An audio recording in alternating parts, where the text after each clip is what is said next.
Those who cannot change their minds cannot change anything. This is Success with Srini.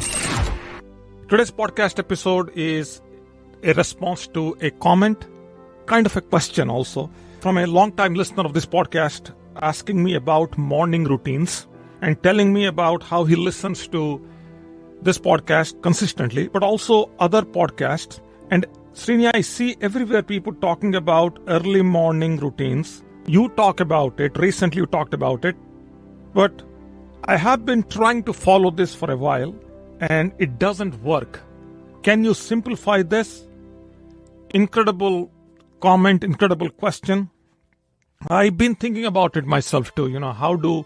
How can we simplify this? Because something that I have been struggling myself, or initially I struggled. These days pretty streamlined, but initially I struggled a lot with this. And a lot has gone into me coming and speaking here about morning routines.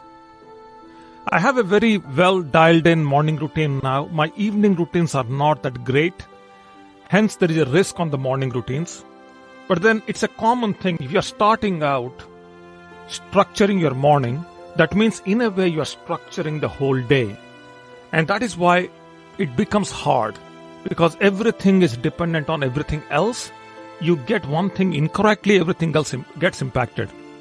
So I went through mentally, this was a comment a few days ago, and I went through mentally and I said, how do I simplify this? And if I have to say that in a way that makes sense to every listener of this podcast, how do I present this?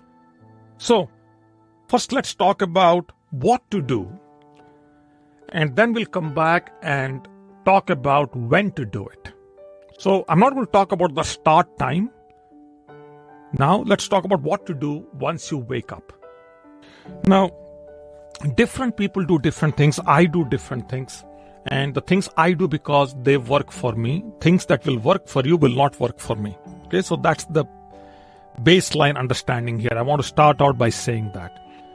Then the things that you read in the media, that people talk about, these are the things that others do. So I can talk convincingly about what I do, but I know it's not going to work for you. So a question becomes how do I simplify? Because I have a podcast, when I do this, how can I simplify something such that it makes sense to anybody and everybody? So if 9 out of 10 people can relate to this, then I think I have a win. So I still have. So today, after I'm done with this podcast explaining my thinking, I will still lose some people. I think it's okay, because if 9 out of 10 people can relate to the concept, then I think I have a win. So let's get into this. There are 3 P's. That's how I simplified this. There are 3 P's that you have to do. I do. But I see others also doing. So if I see everybody doing, it's also working for me, then I think it will work for you. So there are 3 P's in this. The first P, the minute you wake up, the minute you open your eyes, the first P is that you need to do something that is poise, something that is spiritual. And if you believe in religion, you're religious, then your religion has something already in place that it expects you to do when you wake up in the morning. My religion expects me to do something in the morning the minute I wake up. And I do that. Even if I had no religion, for the sake of the argument, let's say I don't have any religion, I don't practice any religious practices in the morning, then I should be doing something spiritual. Now, most of the times, your religious practice has some spiritual element to it. It's spiritual. So there is some, in fact, I shouldn't say some, all of it should be spiritual. So there is a reason why it is that way, and whatever it says that you should do, you should do.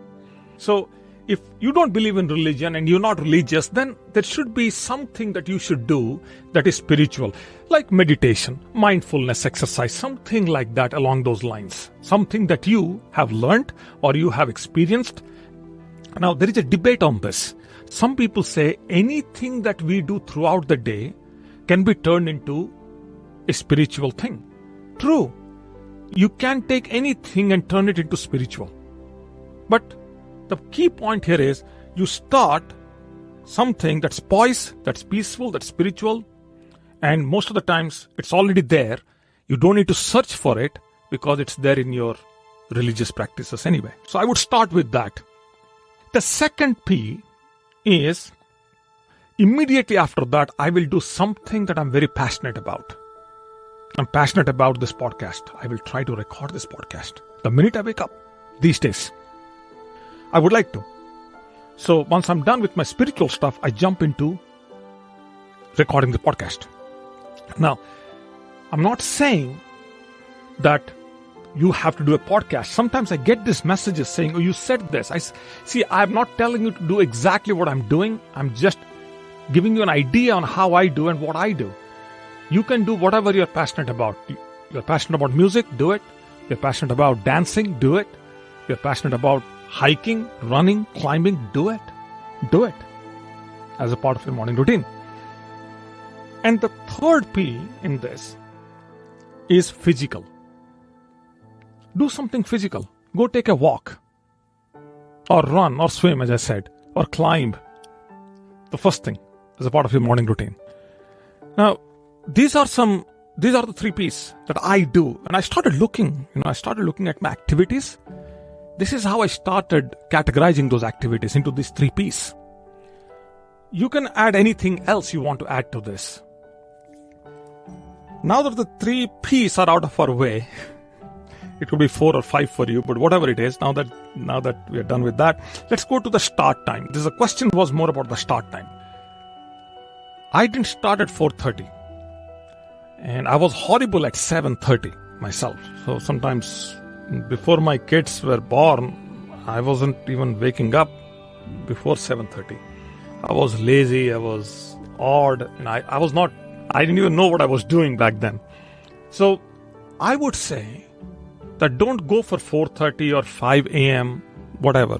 We say whatever we have to say because we have a mic, we have a podcast like this, or a radio show like me, or whatever, a blog, or a YouTube, whatever. Don't follow precisely to the instructions that me or anybody else is giving.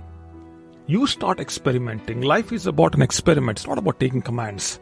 So wake up. Try to wake up at 6. 6 is late, but still good. 6:30. You wake up at 8. Try to wake up at 6. You wake up at 6. Try to wake up at 5 or 4, whatever, right? So you start whatever time you want to start. Doesn't matter. But here is what I've seen. You got to consistently wake up at that time. That consistency has to be for about a week or 2. Try 2 weeks. Consistently wake up. Whatever time you decide. 6:30. Wake up for 2 weeks consistently at 6:30 a.m. Now once you get some consistency, then you start pushing the time. And try to wake up at 5 and 5:30 or 4:30, whatever, 4 o'clock. Some people, recently I met somebody, said I wake up at 3 in the morning. Wow, amazing. Whatever it is, whatever works for you. But then you start pushing the time backwards. Then once you know that you have a reasonable clutch or hold on a certain time zone, you lock it. That's it. That becomes your identity. And you keep on waking up every day, regardless. You have alarm, you don't have alarm, whatever. So you try to get to that level. These days I don't need, but I do need. It became a habit now. It's kind of depend on the alarm to wake me up. So you get the idea. That's it. So start with whatever time you like to start with, and then keep on modifying till you dial in. So don't wake up tomorrow morning at 4:30 and do it for 3 days and then come back and say it's not working. This takes some time. Spend about 30 days on this. Now, understand.